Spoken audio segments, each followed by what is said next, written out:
welcome to N49 Outlier.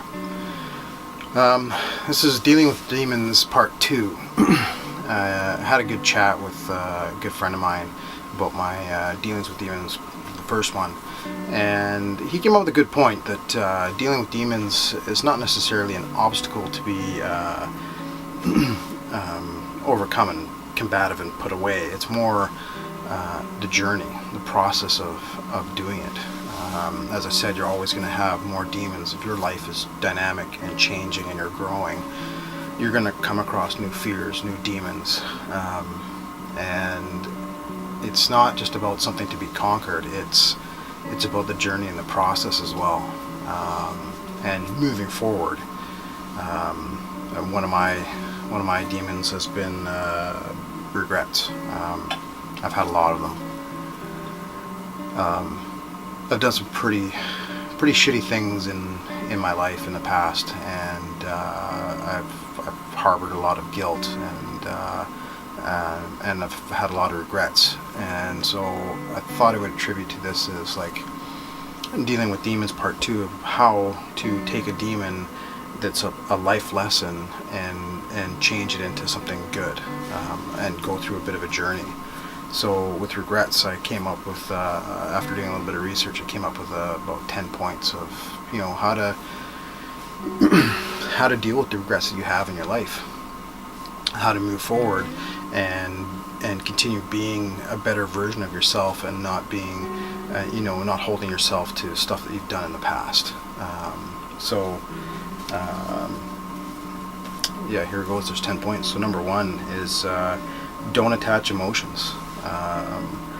What that means is every time you go back and you relive something and you have a regret about it and you attach emotions to it, you begin to limit yourself, and your beliefs start to become limited by that action that was happened in the past. So don't attach emotion to it. It's been done. You need to move forward. Which brings me to point number 2, which is move on from the past. It's done. You can't change it, and you have to sort of look at it the way that you did the best that you could at that time.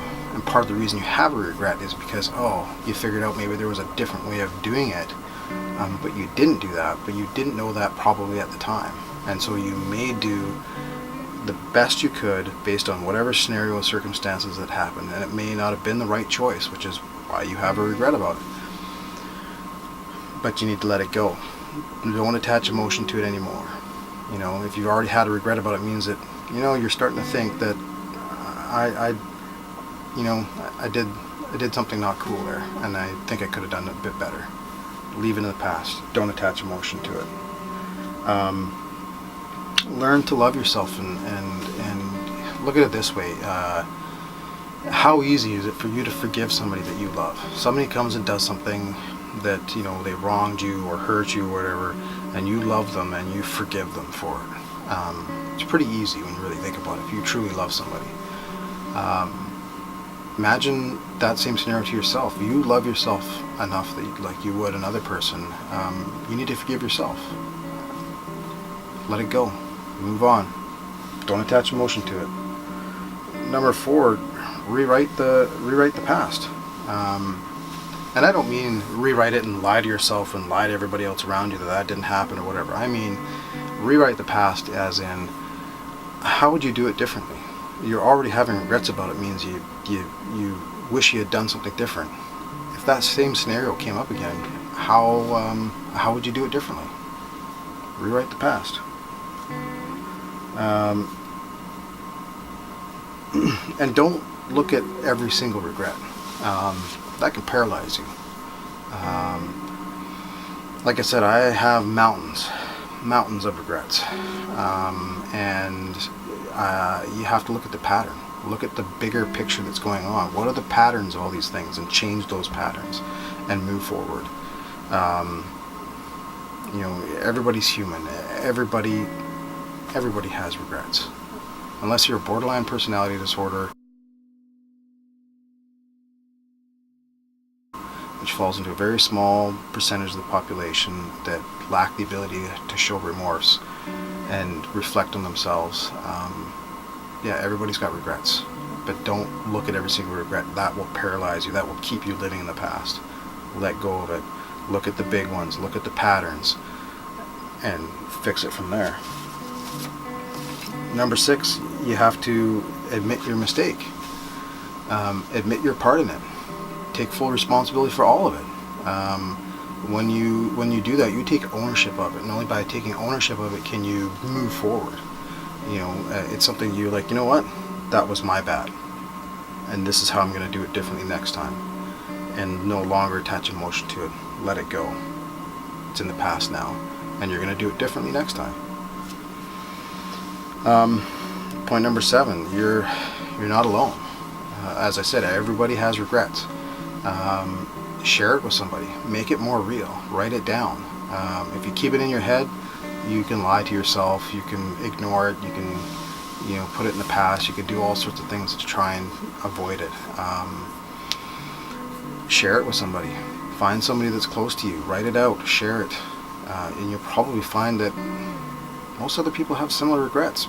And everybody is in this together. We're all in this together, trying to learn and trying to figure out how. And if you share your regrets with somebody, maybe they can teach you how they did something differently in another time. And make sure it's a friend that you trust pretty well, that they're not going to be all judgy. So that's important. But yeah, share it. Number 8 is apologize. That's a huge one. You admit your mistake. Apologize. If that's a possible thing, just apologize. Don't expect anything in return. This is not about you seeking something from somebody else. If you were the one that did something wrong, you just go and say, I'm sorry. And sometimes that all has to be. Or if you can't contact that person, write it out, journal it. At least it's part of letting go. It's a part of, I'm sorry. Maybe I can't say it to your face for whatever reason. But you're admitting to it, you're apologizing to it, you're putting in the past, you're letting go, and you're getting rid of those emotions that are keeping you in the past. Number 9 is make it right from this day forth. As I said, how would you do it differently? The next time that scenario comes by, do it the way you said you're going to do it. Make it right. This day forward, this moment now. Past has already happened. You can't change the past, but you can change the now. You can affect the now. So make it right from this day forth. And number 10, reflect on the good, small, large, medium, whatever. Reflect on the good things that are going on. Reflect on the changes that you've been making since those, regrets. It could be something as small as saying hi to somebody and look at the good things that you do in your world. Look at your microcosm and the little ripple effects that you can have by trying to be, a good person. That will validate yourself that, yeah, you've done all these shitty things in the past, or at least in my case, I've done some pretty nasty things. Haven't been the best person out there. But now it's, I'm trying to make things right from this day forth. I'm trying to just be a good and kind person, and just in my own microcosm, that's all I can control. Might be saying hi to a housekeeper at the hospital, and that might make their day because somebody sees that they're having a crappy day, and you say, hey, how's it going? You're doing a great job. Be genuine about it, but try to go forth and be a good and kind person. That will also help you to have less regrets. It will also help to reduce those emotions that are attached with regrets, that make you feel like you're a bad, terrible person because you got this mountain of regrets. You're not. You made some mistakes. You're human. Go forth and just do it right. Do it right from this day forth. You're going to fall again. If you're not trying, you haven't fallen down, right? So that's what you got to do. You just got to keep going. Got to keep trying. You fall down, you get yourself back up. You're going to have more regrets, different scenarios. It's all about learning. It's all about going forward and doing the best you can, and continually reflect on that. raise a black on off.